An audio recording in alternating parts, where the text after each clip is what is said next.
दिखाई पड़ रही। इसी बड़ी खबर पे हम करेंगे चर्चा भी, इससे से जुड़ा हुआ है आज का हमारा विशेष भी, किस प्रकार से जो कि इस वक्त आपके टेलीविजन स्क्रीन पे है, आधार पर कांग्रेस का दोहरा चरित्र। और इस विषय पे बात करने के लिए खास मेहमानों का पैनल भी हमारे साथ में मौजूद है, उनका परिचय आपसे कराते हैं। हमारे साथ नीरज कुमार जी हैं जो कि प्रवक्ता है भारतीय जनता पार्टी के बिहार से। इसके अलावा ऋषि शंकर मिश्रा हैं, पॉलिटिकल एनालिस्ट हैं, कांग्रेस के समर्थक हैं। साथ ही साथ अवधेश कुमार, वरिष्ठ पत्रकार। आप तीनों का बहुत बहुत स्वागत है। और सबसे पहले ऋषि जी आपसे ही शुरुआत, क्योंकि कांग्रेस के स्टैंड में कुछ वर्षों में बहुत बड़ा बदलाव आ गया है, क्या वजह आप देख रहे हैं? देखिए, मैं आपके रिपोर्ट को ही यदि देखूं तो खुद बीजेपी ने 2021 या 22 में जो आप रिपोर्ट दिखा रहे थे कि बीजेपी का मानना था कि वोटर आईडी को आधार कार्ड से जोड़ देना चाहिए, तो मुझे तो ये लग रहा है कि बीजेपी का यू टर्न है। और सबसे बड़ी बात है कि कल जो हम लोग का जो कंसर्न था, कांग्रेस का छोड़ दीजिए, आम आवाम का जो कंसर्न है, टाइम पीरियड और उसको चुनाव आयोग के मंशा पे सवाल है, जिसको सुप्रीम कोर्ट ने इंडोर्स किया है, माना है कि टाइमिंग और टाइम पीरियड को लेकर सुप्रीम कोर्ट भी सवाल उठाया है। ऋषि जी, आप तो मेरी आवाज आ रही है? ऋषि जी, आप तो आवाज आ रही है? हाँ, मेरा सवाल ये था कि कांग्रेस ने यू टर्न क्यों लिया सर, उसका आपने जवाब नहीं दिया। नहीं, देखिए इसमें तो दोनों पॉलिटिकल पार्टी यू टर्न ले रही है ना। बीजेपी का स्टैंड देखिए, 2021 में बीजेपी क्या कर रही है कि वोटर आईडी को आधार कार्ड से जोड़ देना चाहिए। अब यही केंद्र सरकार जो, हालांकि जवाब चुनाव आयोग को देना चाहिए, लेकिन चुनाव आयोग का प्रवक्ता भाजपा बनी हुई है, भाजपा जवाब दे रही है कि आधार कार्ड को नहीं मानते हैं, राशन कार्ड को नहीं मानते हैं। जो तमाम आ रहा हूं मनोज जी, नीरज जी मैं आ रहा हूं आपके पास, नीरज जी आ रहा हूं। हाँ, तमाम डॉक्यूमेंट्स का आधार बना हुआ है। आप कोई भी डॉक्यूमेंट्स बनाते हैं, पासपोर्ट या, तो ऋषि जी आपका तर्क ये है क्योंकि बीजेपी ने अगर यू टर्न ले लिया आपके अनुसार, तो इसलिए कांग्रेस का यू टर्न स्वीकार्य है, मतलब आपका लॉजिक इस प्रकार का है, ठीक है। लेकिन हाँ, नहीं, आप ये कह रहे हैं ना कि वो दोनों पार्टियों ने दिया, तो अगर आपके कथन अनुसार अगर बीजेपी ने यू टर्न लिया आपके अनुसार, तो फिर स्वीकार्य है, मतलब वो जिस प्रकार से चले। हाँ, आप देखिए, आपने अपने रिपोर्ट में दिखाया है। बिल्कुल, मैं तथ्य दिखा रहा हूं, मैं रिपोर्ट नहीं सर, मैं सिर्फ तथ्य दिखा रहा हूं कि 2021-22 में क्या हुआ था, 2021-22 में क्या हुआ था, मैं सिर्फ तथ्य सामने रख रहा हूं। और मौजूदा वक्त में चुनाव आयोग ने जो भी फैसला लिया है वो लिया है, ये केंद्र सरकार की ओर से नहीं किया जा रहा है, ये भी तथ्य। मैं आता हूं आपके पास में, नीरज जी हमारे साथ मौजूद है। नीरज जी, सवाल वो ये कह रहे हैं कि साहब आपका भी यू टर्न है। नीरज जी, हाँ मैं आ रहा हूँ, ऋषि जी आ रहा हूँ, आपका वैलिड पॉइंट आ गया सर। नीरज जी, सवाल ये है कि वो कह रहे हैं कि साहब आप भी अपने स्टैंड से यू टर्न ले गए हैं, क्योंकि अगर आप उसको लिंक कर रहे थे तो अभी आप उसके समर्थन में क्यों नहीं खड़े हैं, आधार के समर्थन में? नीरज जी, आधार के समर्थन में हम आज खड़े हैं, यू टर्न बिल्कुल नहीं हमने लिया है, लेकिन ये काम भाजपा नहीं कर रही है, चुनाव आयोग कर रहा है। पहले ऋषि जी को ये बात दिमाग में बिठानी पड़ेगी, ये चुनाव आयोग ये काम कर रहा है, बीजेपी नहीं कर रहा है। बीजेपी ने, मोदी जी ने तो बिल लाया ही था, और उस समय इस बिल का कांग्रेस ने खुलेआम विरोध किया था, संसद से सड़क तक विरोध किया था, कोर्ट तक में ये लोग गए थे। तो हम यू टर्न नहीं ले रहे हैं, चुनाव आयोग का ये काम है। चुनाव आयोग को लगा कि यह एक नागरिकता का प्रमाण पत्र हो सकता है, आवासीय प्रमाण पत्र हो सकता है, भारत की नागरिकता का प्रमाण पत्र ये नहीं हो सकता, आवासीय हो सकता। तो इस नाते चुनाव आयोग ने, हालांकि सुप्रीम कोर्ट ने चुनाव आयोग से कहा कि आप इसको, सुप्रीम कोर्ट ने कोई बाध्य नहीं किया कि आप करें। लेकिन नीरज जी कांग्रेस ये आरोप लगा रही है कि चुनाव आयोग की तरफ से आप पूरी तरीके से आके अपनी बात रखते हैं, एक तरीके से उनके प्रवक्ता आप बने हो, ये वो आरोप लगा रहे हैं आप पे। दरअसल कांग्रेस के लोग डरे हुए हैं चुनाव परिणाम जो आने वाले हैं उससे, इसलिए इस तरह की अनर्गल आरोप लगाते हैं। इसमें कहीं ऐसी कोई बात नहीं, हम लोग तो बीच में कभी आते भी नहीं, वरना चूंकि ये लोग भाजपा पर आरोप लगाते हैं इसलिए हमें बीच में आना पड़ता है। ये तो क्यों चुनाव के काम, हम तो चुनाव आयोग स्वायत्त संस्था है, ऑटोनोमस बॉडी है, कभी उसके काम में, चाहे ईडी हो, सीबीआई हो, चुनाव आयोग हो जी, सरकार किसी के काम में हस्तक्षेप नहीं करती, वो अपना काम कर रहे हैं। और उनको क्यों लगता है कि इनके ही वोटर कट रहे, हो सकता है हमारे ही वोटर कटे उसमें। बिल्कुल, ये अपने आप में बड़ा सवाल है कि किसके वोट कटेंगे, जुड़ेंगे, क्या होगा, इसको लेकर अभी से इस प्रकार की एक तरीके से स्थिति बना देना ये अपने आप में महत्वपूर्ण है। अब देखिए, एक तथ्य यह भी है, जरा जान लीजिए, एक तथ्य यह भी है कि बिहार के जो सीमांचल के 4-5 जिले जी, जहां हिंदुस्तान में आधार कार्ड बनने का एवरेज 94 से 95% का है हर जिले का जी। सीमांचल में कुछ जिलों में 126%, किशनगंज में, अररिया में 123%, पूर्णिया में 108%, यानी जितनी उसकी जनसंख्या है उससे ज्यादा आधार बने। और वहां देखेंगे तो वहां मुस्लिम आबादी कहीं 60% बिल्कुल, ये अपने आप में वैलिड एक तथ्य है जिसको लेकर कहीं ना कहीं जो सुरक्षा एजेंसियां उनके भी कान खड़े हुए। सर मैं आता हूं आपके पास, वरिष्ठ पत्रकार अवधेश कुमार जी भी हमारे साथ जुड़े हुए। अवधेश जी, बिहार की सियासत को तो बहुत करीबी से समझते हैं और बहुत गहराई से उन्होंने दशकों से समझा है। मौजूदा वक्त में कौन किस स्टैंड पे कहां खड़ा है अवधेश जी? वो कह रहे हैं साहब आपका यू टर्न है, वो कह रहे हैं साहब आपका यू टर्न है। नहीं तो ऋषि जी को ये लगता होगा कि भाई कांग्रेस तो इस मामले, ऐसे मामले पर यू टर्न ही लेती है, तो उस पर कहां बहस करें। बीजेपी नहीं लेती है, इसलिए बीजेपी पर ध्यान दीजिए ना। उनका ये कहना है कि कांग्रेस ऐसे मामलों में, अब आप देखिए, मतलब इसको इशू बनाया है कांग्रेस ने। कांग्रेस इसके लिए रूट मार्च कर रही है। कांग्रेस इसके लिए अपने नेताओं तक को जो है मंच और गाड़ी पर नहीं चढ़ने दे रही है, पप्पू यादव जी को, कन्हैया कुमार जी को। और यहाँ कहा जा रहा है कि इसने तो यू टर्न ले लिया है।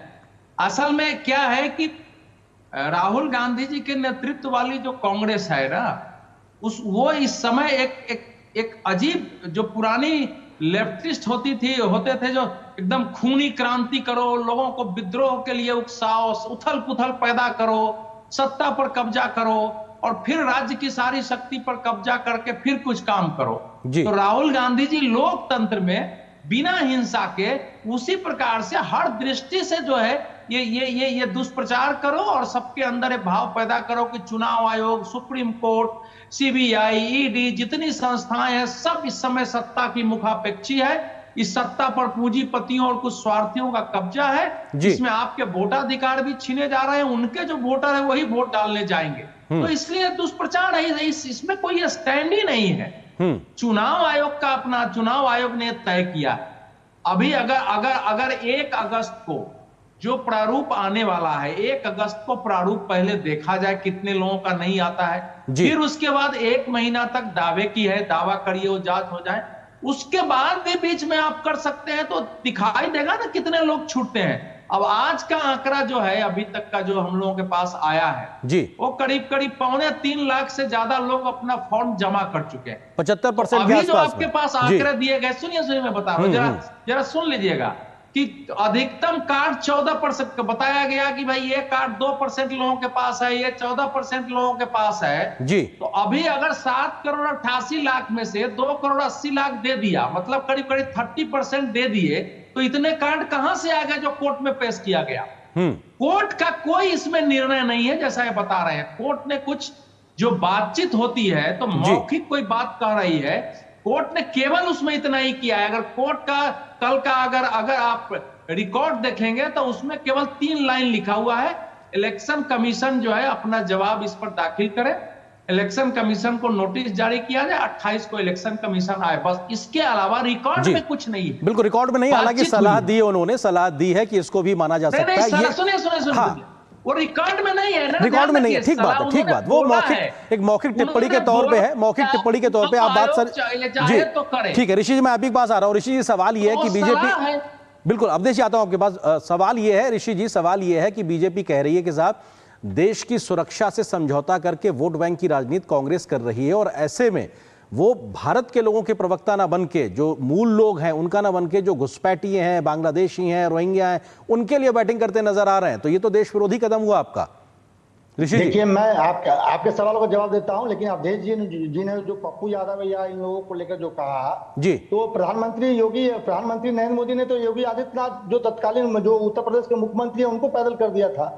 तब अवधेश जी ने सवाल नहीं उठाया था कि किस समय? अरे भैया आप फुटेज उठा के देख लीजिए ना। नहीं बताइए ना उनकी क्या किया, बताइए। मैं आपको फुटेज भेज देता हूँ। हाँ नहीं बताइए, आप आरोप लगा रहे, बताइए ना सर क्या हुआ था। लीजिए ना सर, सुनिएगा तब ना बताएंगे। बताइए। प्रधानमंत्री गाड़ी में बैठे हुए हैं लखनऊ में और मुख्यमंत्री पैदल चल रहे हैं। मुख्यमंत्री सर ऋषि जी प्रधानमंत्री का प्रोटोकॉल की अलग गाड़ी होती है, मुख्यमंत्री की अलग होती है। आप कहां खैर ले गए, अब इस विषय पे छोड़ दीजिए। अब हम अवधेश जी ने जो कहा उसको भी छोड़ दीजिए, इस विषय पे आ जाइए जो मेरा सवाल था, इस विषय पे आ जाइए। छोड़ देते उस विषय पे किसी और दिन हम लोग बात कर लेंगे। मैं उस विषय पे भी आता हूं, उसी पे आ जाइए सर।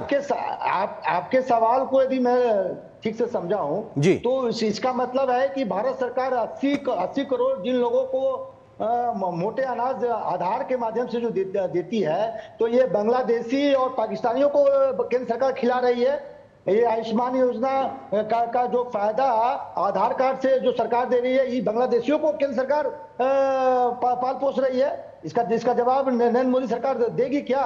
जो 80 करोड़ या जो भी डायरेक्ट जो बेनिफिट ट्रांसफर किया जा रहा है वो आधार के माध्यम से किया जा रहा है। तो आप क्या देशद्रोहियों को, पाकिस्तानियों को, बांग्लादेशियों को, कौन कौन सा जो शब्द आप लोग इस्तेमाल करते हैं, उन लोगों को केंद्र सरकार पाल पोस रही है? इसका जवाब ठीक है नीरज जी, सवाल यह है कि अगर आधार सार्वजनिक जो सामाजिक सेवाओं का आधार बना हुआ, उसके आधार पे आप लोगों को लाभ दे रहे हैं और ऐसे में वोटर लिस्ट के लिए उसको अगर नकार रहे हैं, तो जो तर्क यहां साबित होता है कि साहब किस प्रकार से जो कह रहे हैं, तो क्या वहां पर आप देश के बाहर के लोगों को लाभ देते नजर आ रहे हैं आधार पे? क्या जी भाजपा का जनसंघ के काल से सर कमिटमेंट है, एक विचारधारा है, वो विचारधारा पे चलने वाली पार्टी है। वह यह है कि यहाँ पर बांग्लादेश घुसपैठिए नहीं चलेंगे, रोहिंग्या नहीं चलेंगे, और बिहार का जो बॉर्डर है वो कोई बाउंड्री लाइन तो खींचा, बाउंड्री वॉल तो किया हुआ वहां पर है नहीं, नेपाल से सटा हुआ है, पश्चिम बंगाल से सटा हुआ है, बांग्लादेश से सटा हुआ बॉर्डर है, तो घुसपैठ हो जाते हैं।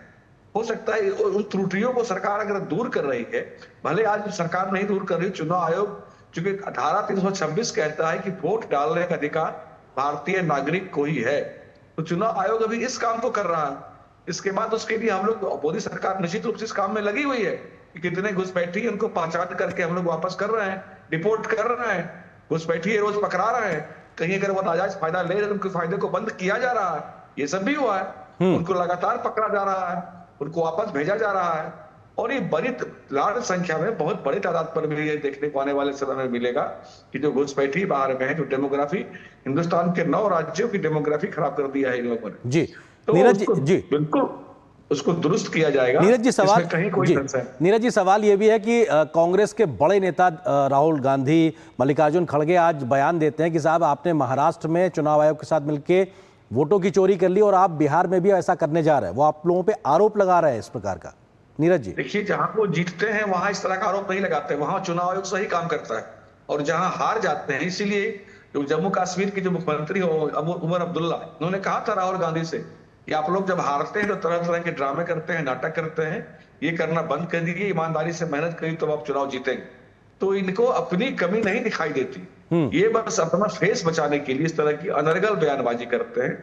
और मुझे लगता है कि गहरी साजिश के तहत कांग्रेस और उसके गठबंधन के लोग इस देश को और इस देश की संवैधानिक संस्थाओं को बदनाम करते हैं, कलंकित करते हैं, देश में भी और विदेशों में भी, ताकि यहाँ की भी है, देश की या भारत की भी हालत, हिंदुस्तान की भी हालत पाकिस्तान जैसी पतली हो जाए, पैनी हो जाए। पाकिस्तान में क्या आवाज है, किसी संस्था पर किसी को भरोसा नहीं होता।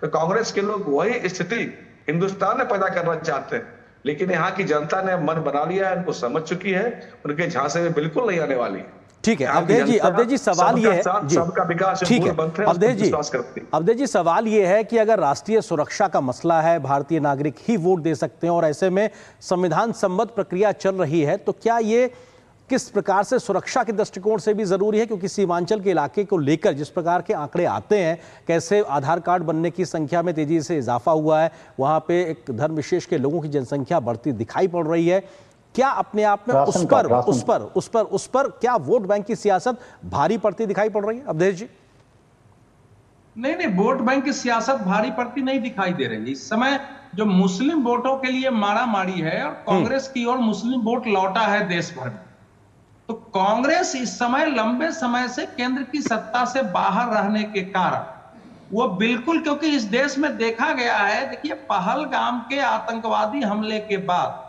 पूरे देश में देखा गया है कि 50-50, 60-60 वर्ष से इस देश में रह रहे हैं, उनके बच्चे हो गए, पोते पोतियां हो गए, वो उनको भारत के नागरिक नहीं है, लेकिन यहाँ की सारी सुविधाएं उनको मिल रही है। और अगर वो उस हमले के बाद नहीं होता कि छोड़ दो, तो वो लोग नहीं पकड़ में आते। बिल्कुल। और जो अभी दिया गया है आंकड़ा, वो तो आप जानते ही हैं कि इस समय जो आधार कार्ड का जो आंकड़ा आया है, खासकर उन 4 जिलों का, कि किशनगंज में 68% मुस्लिम आबादी है, 126% यहाँ जो है आधार कार्ड है, कटिहार में 44% है, 123% है, अररिया में 43% है, 123% है, पूर्णिया में 38% है, 121% जी। तो ये जो चीजें आई है इसमें, और जो कह रहे हैं अभी ऋषि जी जो प्रश्न उठा रहे थे, गृह मंत्री ने 25 मार्च 2025 को इसी संसद में कहा कि देश भर में जहां भी घुसपैठिए पकड़े जा रहे हैं उनको